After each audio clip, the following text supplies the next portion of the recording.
ஸ்ரீ திருவாதிரை நாட்டியாலயா நடனப்பள்ளி சார்பில் பரதநாட்டிய சலங்கை பூஜை கோரிமேடு ஜிப்மர் கலையரங்கில் நடைபெற்றது.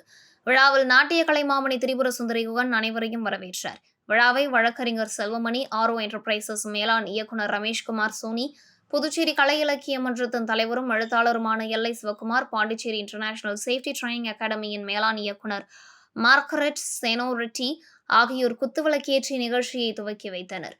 மேலும் சிறப்பு விருந்தினராக பொதுப்பணித்துறை அமைச்சர் லட்சுமி நாராயணன், அரசு கொறடா ஏ.கே.டி. ஆறுமுகம், இந்திய கம்யூனிஸ்ட் கட்சியின் மாநில துணை செயலாளர் சேது செல்வம் ஆகியோர் பங்கேற்றனர்.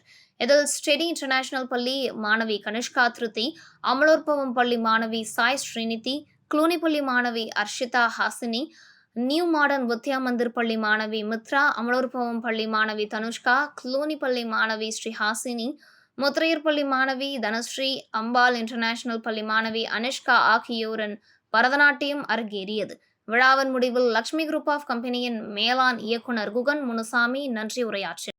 உங்களுக்கு இதே மாதிரி இன்ஃபர்மேட்டிவான கண்டென்ட் வேணும் அப்படின்னா நம்ம நேம் டிஜிட்டல் யூடியூபை மறக்காம சப்ஸ்கிரைப் பண்ணி லைக் பண்ணி வச்சுக்கோங்க. ஓகே.